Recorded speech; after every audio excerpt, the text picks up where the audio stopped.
வணக்கம். இன்னைக்கு நாம பௌத்த நூல்கள்ல ரொம்ப முக்கியமான ஒண்ணான வினயபிடகம் அதுல வர்ற வேரஞ்சா காண்டம் பகுதியிலிருந்து ஒரு சுவாரஸ்யமான உரையாடல கொஞ்சம் ஆழமா பார்க்க போறோம்.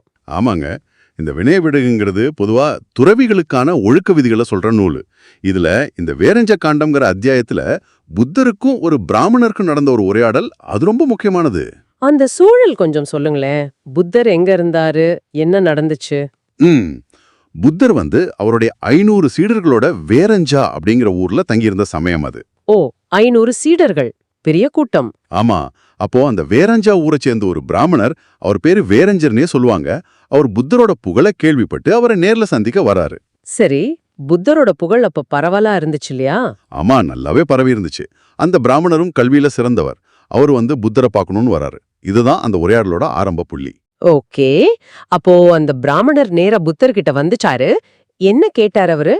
ஏதோ வயசானவங்கள மதிக்கிறதில்லன்னு ஒரு கேள்வி கேட்டதா படிச்ச நினைவு. ஆமா, நேரடியா அதான் கேட்டாரு. அது ஒரு சாதாரண கேள்வியா இல்லாம கொஞ்சம் எப்படி சொல்றது, சவால் விடுற மாதிரி இருந்துச்சு. அப்படியா? என்னன்னு கேட்டாரு? அவரு கேட்டாரு, ஐயா கௌதமரே, நீங்க வயசுல மூத்த அனுபவம் வாய்ந்த வாழ்க்கையில பல படிகளை கடந்த பிராமணர்களை பார்த்தா எழுந்து நிக்கிறதில்ல, அவங்களுக்கு உட்கார இடம் கொடுக்கறதில்ல, அவங்கள மதிக்கிறதே இல்லைன்னா கேள்விப்பட்டிருக்கேன். இது உண்மையா? இப்படி செய்யறது சரியில்லையே அப்படின்னு கேட்டாரு. ஓஹோ, இது வெறும் கேள்வி இல்ல, ஒரு நேரடி குற்றச்சாட்டு மாதிரி இருக்கு. சமூக வழக்கப்படி இது தப்புன்னு சொல்றாரு.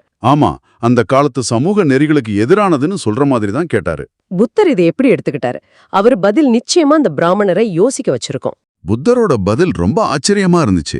அவர் சொன்னாரு, பிராமணரே, இந்த உலகம் இருக்கு இல்லையா, இதுல தேவர்கள், மனிதர்கள், மாறன், பிரம்மன்னு யார் இருந்தாலும் சரி, நான் எழுந்து நின்னு ஆசனம் கொடுத்து வணங்கக்கூடிய தகுதி படைச்ச ஒருத்தரை நான் பார்க்கல. என்னது? அப்படி ஒருத்தரையும் பார்க்கலையா? ஆமா. அவர் தொடர்ந்து சொன்னாரு, ஒருவேளை ததாகதர், அதாவது புத்தர், அப்படி ஒரு நபரை வணங்க நேர்ந்தா அந்த நபரோட தலை சுக்குநூறா வெடிச்சு சிதறிடும் அப்படின்னாரு. தலை சுக்குநூறு ஆயிடுமா? இது இது கொஞ்சம் உருவகம், ஆனா ரொம்ப தீவிரமா இருக்கே. ஞானத்துல தனக்கு நிகர் யாரும் இல்லைன்னு சொல்றாரா? சரியா சொன்னீங்க. இது வெறும் உருவகம் மட்டும் இல்ல, ஞானத்தோட உச்சநிலையும் அதுக்கான தகுதியும் இது காட்டுது. உண்மையான மரியாதைங்கிறது வயசுலயோ குளத்திலயோ சமூக அந்தஸ்திலயோ இல்ல, அது முழுக்க முழுக்க ஞானத்துல, விழிப்புணர்வுல, அறநெறியில தான் இருக்குன்னு சொல்றாரு. அப்போ தனக்கு நிகரான ஞானம் இல்லாத ஒருத்தரை வணங்கினா அது அவங்களுக்கு தாங்காதுன்னு சொல்ற மாதிரி இருக்கு. ஆமா, அப்படி ஒரு அர்த்தம்தான். அப்படி வணங்குறது பொருளற்றது, அது அந்த நபருக்கே கேடு விளைவிக்கும்னு சொல்றாரு. இது அந்த பிராமணருக்கு நிச்சயம் புதுசா இருந்திருக்கும். இந்த பதிலுக்கு அப்புறம் அவர் என்ன செஞ்சாரு? அவர் புத்தரை சில எதிர்மறையான வார்த்தைகளால சொன்னதா சொன்னீங்களே, அரசருபோ மாதிரி. ஆமா, பிராமணர் கொஞ்சம் குழம்பி போயிருக்கலாம், இல்லைன்னா சோதிக்க நினைச்சிருக்கலாம். அவர் புத்தரை சில வார்த்தைகள்ல விவரிச்சாரு. அதுல ஒண்ணு நீங்க சொன்ன மாதிரி அரசரூபோ. அரசரூபோனா சுவை இல்லாதவர் இல்லையா, ரசனை இல்லாதவர்னு அர்த்தமா? நேரடி அர்த்தம் அதுதான். உலக இன்பங்கள்ல நாட்டம் இல்லாதவர், ஒரு சுவாரஸ்யமும் இல்லாதவர்னு அவர் சொல்லியிருக்கலாம். ஆனா புத்தர் அது எப்படி எடுத்துக்கிட்டார் பாருங்க. எப்படி? புத்தர் சொன்னாரு, ஆமாம் பிராமணரே, நீங்க சொல்ற மாதிரி நான் அரசரூபோதான். ஏன்னா இந்த கண்ணுக்கு தெரியற உருவங்கள், காதுக்கு கேட்கிற ஒளிகள், மூக்குக்கு வர்ற மனங்கள், நாக்குக்கு தெரியற சுவைகள், உடம்புக்கு தெரியற தொடு உணர்ச்சிகள், இந்த உலக இன்பங்களோட சுவைகளை நான் முழுமையா விட்டுட்டேன். அதனால நான் சுவையற்றவன் தான் அப்படின்னு அதுக்கு ஒரு ஆன்மீக விளக்கம் கொடுத்தாரு. அடையப்பா, அவங்க சொன்ன குறையையே தன்னோட கொள்கை விளக்கமா மாத்திட்டாரு. அப்ப மத்த சொற்களுக்கும் இதே மாதிரி விளக்கம் கொடுத்தாரா? அகிரியவாதோ தொகா உச்சேதவாதோன்னு சொன்னாங்களே, அதே மாதிரிதான். அகிரியவாதோன்னா நேரடி அர்த்தம் செயல் இல்லாதவர். பிராமணர் அதை சொன்னப்போ புத்தர், ஆமா, நான் தீய உடல் செயல்கள், தீய பேச்சு, தீய மன எண்ணங்கள், இதையெல்லாம் செய்யாதீங்கன்னு தான் சொல்றேன். நானும் செய்யறதில்ல, அந்த வகையில நான் செயல் இல்லாதவன் தான் அப்படின்னாரு. சரி சரி. அப்போ உச்சேதவாதோ, அதாவது அழிவு கொள்கை உள்ளவருங்கிறதுக்கு? அதுக்கும் புத்தர், ஆமா, நான் ஆசை, வெறுப்பு, அறியாமை, இந்த மாதிரி மனசுல இருக்கிற தீய அழுக்குகளை வேரோட அழிக்கணும் தான் சொல்றேன். அந்த வகையில நான் அழிவு கொள்கை உடையவன் தான் அப்படின்னு பதில் சொன்னார். இப்படி ஒவ்வொரு விமர்சனத்தையும் தன் போதனையோட ஒரு பகுதியா மாத்திட்டாரு பாருங்க. இது ரொம்ப ரொம்ப நுட்பமா இருக்கு. விமர்சனத்தையே தனக்கு சாதகமா தத்துவார்த்தமா மாத்துறதுங்கிறது பெரிய விஷயம்.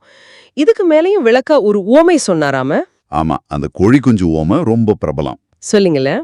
புத்தர் சொன்னாரு, ஒரு கோழி நிறைய முட்டை போட்டு அதை நல்லா அடையாத்து வச்சிருக்குன்னு வைங்க. அந்த முட்டைகள்ல இருந்து எந்த குஞ்சு தன் மூக்கால முதல்ல அந்த முட்டை ஓட்டையை உடைச்சிக்கிட்டு வெளிவருதோ அதுதான் இருக்கிற குஞ்சுகள்லயே மூத்த குஞ்சு, அதுதான் சிறந்ததுன்னு சொல்லுவோம் இல்லையா? ஆமா, முதல்ல வர்றது. அது மாதிரியே அறியாமைங்கிறன்னு இந்த முட்டை ஓட்டுக்குள்ள சிக்கி கிடந்த இந்த உலகத்துல நான் தான் முதல்ல அந்த அறியாமை ஓட்டை உடைச்சிக்கிட்டு முழுமையான ஞானத்தை அடைஞ்சேன். அதனால பிராமணரே, இந்த உலகத்திலேயே நான் தான் மூத்தவன், நான் தான் சிறந்தவன் அப்படின்னு சொன்னாரு. ஆஹா, வயசை விட பிறப்பை விட ஞானம் தான் உண்மையான மூப்பு தகுதின்னு சொல்றதுக்கு இதை விட நல்ல ஓமை இருக்க முடியாது. நிச்சயமா. இந்த விளக்கங்கள், இந்த ஓமையெல்லாம் கேட்டதும் அந்த பிராமணரோட மனநிலை எப்படி மாறுச்சு? அவர் ஏத்துக்கிட்டாரா? முழுசா மாறிட்டாரு. புத்தரோட பதில்கள், விளக்கங்கள், ஓமை எல்லாம் அவரை ரொம்ப பாதிச்சது. அவரை ரொம்ப பணிவா, அற்புதம் கௌதமரே, ரொம்ப அற்புதம், இருட்டுல இருந்த எனக்கு வழிகாட்டின மாதிரி இருக்கு, கவிழ்த்து வச்ச பாத்திரத்தை நிமிர்த்தின மாதிரி, வழி தவறி போனவனுக்கு பாதைய காட்டின மாதிரி, இருட்டுல விளக்க கொண்டு வந்த மாதிரி நீங்க எனக்கு தர்மத்தை விளக்கிட்டீங்க. ஓ, நான் இப்பவே உங்களிடமும் தர்மத்திடமும் சங்கத்திடமும் சரணடைறான், இன்னையிலிருந்து என்ன உங்க உபாசகனா ஏத்துக்கோங்க அப்படின்னு சொல்லி மழைக்கால முடிகிற வரைக்கும் வேரஞ்சாவிலே தங்கி புத்தருக்கும் சீடர்களுக்கும் சேவை செய்ய அனுமதிக்கணும்னு கேட்டாரு. புத்தர் சரின்னு சொன்னாரா? புத்தரும் அதை ஏத்துக்கிட்டாரு. ஆக இந்த உரையாடல் நமக்கு நிறைய விஷயங்களை கத்துக் கொடுக்குது. புத்தரோட ஞானத்தோட ஆழம், அவர் பதிலளிக்கிற விதம், அப்புறம் விமர்சனங்களை எப்படி எதிர்கொள்றது, முக்கியமா சமூகத்தோட வழக்கமான அளவுகோல்களை தாண்டி ஞானத்துக்கு முக்கியத்துவம் கொடுக்கறதுன்னு பல விஷயங்கள் இருக்கு. ஆமா, இதுல நாம கவனிக்க வேண்டியது என்னன்னா, புத்தர் சும்மா வார்த்தை விளையாட்டு விளையாடல. அவரோட ஒவ்வொரு விளக்கமும் பௌத்தத்தோட அடிப்படை கொள்கைகளோட, அதாவது ஆசைய ஒழிக்கிறது, தீய கர்மங்களை தவிர்க்கிறது, அறியாமையை நீக்கிறது, இதோடெல்லாம் ஆழமா பொருந்தி இருக்கு. இது உண்மையான ஞானத்தோட வெளிப்பாடு. சரி, இந்த ஆழமான உரையாடல்ல இருந்து நீங்க கொஞ்சம் யோசிச்சு பாருங்க. நம்மள நோக்கி வர்ற விமர்சனங்களை, இல்ல மத்தவங்க பயன்படுத்துற சில சொற்களை புத்தர் செஞ்ச மாதிரி ஒரு வேற கோணத்துல பார்க்க முடியுமா? ஒரு எதிர்மறையான சொல்லாக இருந்தா கூட அதோட ஆழமான அர்த்தத்தை புரிஞ்சுகிட்டு நம்ம வளர்ச்சிக்கு அல்லது ஒரு புது புரிதலுக்கு பயன்படுத்த முடியுமா? நல்ல கேள்வி. அதே மாதிரி ஒருத்தரோட தகுதியை நம்ம எதை வச்சு அளக்குறோம்? வயசு, சமூக நிலை, படிப்புன்னு வெளித்தெரியிற விஷயங்களாலா, இல்ல ஞானம், பக்குவம், உள்நிலை வளர்ச்சின்னு உள்ள இருக்கிற குணங்களாலா? இது பத்தி நீங்க என்ன நினைக்கிறீங்கன்னு கொஞ்சம் யோசிச்சு பாருங்க.